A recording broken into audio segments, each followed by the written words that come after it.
আমাদের বাসায় কোনো অকেশন মানে মজার মজার রান্না হতে হবে আর কেক আনা তো চাই। তো আসলে আমার শ্বশুর শাশুড়ি অ্যানিভার্সারি ছিল, আর ওনারা এই এই দিনটাকে আসলে 31 বছর ওনাদের পূর্ণ হলো, আর ওনাদের এই দিনটাকে আসলে মানে মেমোরেবল করার জন্য আসলে এই আয়োজন করা। যাই হোক, আসলে একটা জিনিস চিন্তা করি যে শ্বশুর শাশুড়ি যদি তার বউকে নিজের মেয়ের মতো চিন্তা করে, আর বউরাও যদি তার শ্বশুর শাশুড়িকে নিজের বাবা মার মতো চিন্তা করে, তাহলে না কোনো ঝামেলাই হয় না।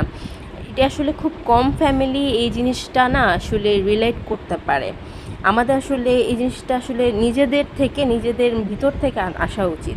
যাই হোক, তারপরে এই তো আমি হলো চিলি চিকেন করেছিলাম, আর আমার ননদ হলো সে ভেজিটেবলস করেছিল। তো আর চাইনিজ আইটেমের সাথে তো ফ্রাইড রাইস হইতেই হয়, তাই ফ্রাইড রাইস করেছিলাম, আর এই তো আমার চিলি চিকেন। তারপরে আর কেক সেরিমনির পালা।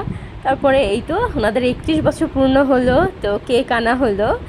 তো এই সুন্দর করে এই যে একটা মেমোরি, এটা কিন্তু আসলে জাস্ট ছবি না, তার দাদা দাদির সাথে আমার বাচ্চার যে একটা সুন্দর একটা মেমোরি থাকা বা আমাদের একটা মেমোরি থাকা, এটাই কিন্তু অনেক বড় একটা ব্যাপার।